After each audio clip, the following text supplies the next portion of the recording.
Every time a married man tells you how unhappy his wife makes him, remember something. You are hearing his version of a woman who isn't in the room to tell her side. There is something you must understand. Before you allow a married man's pain to become your permission, you are listening to a story with only one voice.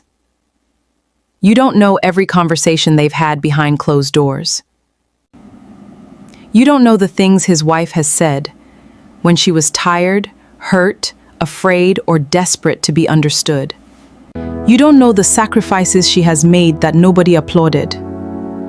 You don't know the nights she stayed awake trying to hold her family together. You don't know the times she forgave what she promised herself she would never forgive. You don't know the responsibilities she carried while smiling in public. You don't know the things she has endured silently, because she believed marriage meant standing together, even when things became difficult. And you certainly don't know everything that happened before you entered the story. All you know is what he has chosen to tell you. And that matters. Because when someone is trying to make you emotionally available to them, they may tell you everything that makes you sympathize with them and leave out everything that would make you question them. They may say, "My wife doesn't understand me. She doesn't respect me. We don't sleep together anymore. She doesn't care about me. She only stays because of the children." Sometimes a man will look at you and say, "She treats me badly," and because you hear his pain, you begin to feel sorry for him. You begin to think, maybe he really just needs someone who understands him. But be careful. Compassion can become a doorway into something you never intended to participate in. You can sympathize with someone's pain without becoming their secret. You can listen without becoming emotionally attached. You can acknowledge that someone is struggling without volunteering to become the person they run to behind their spouse's back. Because sometimes people tell the truth. Sometimes they exaggerate. Sometimes they tell only the parts that make them look innocent. Sometimes they genuinely are hurting. And sometimes they are using their pain to make you feel justified about crossing a boundary you already know exists. The question is not simply, is his wife really treating him badly? The deeper question is, what is he doing about it honestly? Because if he is unhappy in his marriage, that is a matter he must confront with integrity. He cannot use another woman as an emotional hiding place while continuing to go home to his wife and pretend everything is normal. He cannot tell you that his marriage is empty while secretly enjoying the comfort, attention, affection, validation, and comfort you provide. He cannot make you carry the emotional weight of a marriage that he has not taken responsibility for.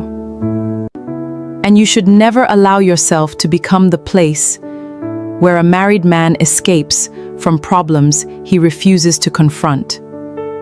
Because eventually you may discover that you were never the solution. You were simply the comfort he found outside the responsibility he had inside his marriage. And there is another truth we don't talk about enough. You are not required to hate his wife in order to believe him. You don't need to insult her. You don't need to call her wicked. You don't need to convince yourself that she is the reason he is cheating. You don't need to become her enemy because he made you hear his version of their marriage. She is a human being you have never heard from. A woman with her own fears, her own weaknesses, her own history, her own sacrifices, her own side of the story. And even if she has made mistakes, and she probably has, because nobody enters marriage without flaws, that still does not make betrayal right. Her imperfections do not become your permission. Her mistakes do not cancel your responsibility. And his unhappiness does not remove his responsibility to be faithful. Never let a married man's description of his wife become the foundation of your relationship with him. Because one day you may realize that you built your feelings around a story that was never complete. And by then, it may be too late to pretend you didn't know there was a boundary. There is wisdom in refusing to participate in what you don't fully understand. There is strength in saying, "I am sorry that you are hurting, but I cannot become involved in your marriage." That is not cruelty. That is not lack of compassion. That is character. Because sometimes the most loving thing you can do for yourself, for another woman, and even for the man standing in front of you, is to refuse to become his escape. Let him face his responsibilities.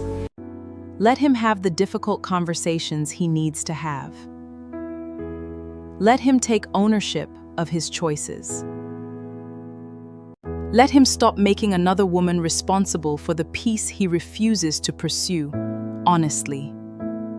And let yourself remember this: you don't have to be the woman who understands him when he refuses to be honest with the woman he married. Don't allow emotional intimacy to become a substitute for integrity. Don't allow pity to become an affair. Don't allow his tears to erase your discernment. Don't allow his loneliness to make you forget another woman exists.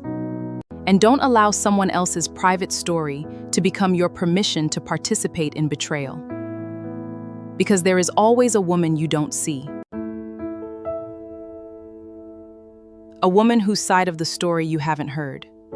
A woman who may be carrying battles you know nothing about. And regardless of what is happening inside that marriage, you still have a choice about the kind of woman you will be. Whispers of truth. Never allow someone's private story about their spouse to become permission for you to participate in betrayal. Sometimes integrity means refusing to enter a story that was never yours to complete. Step under the umbrella.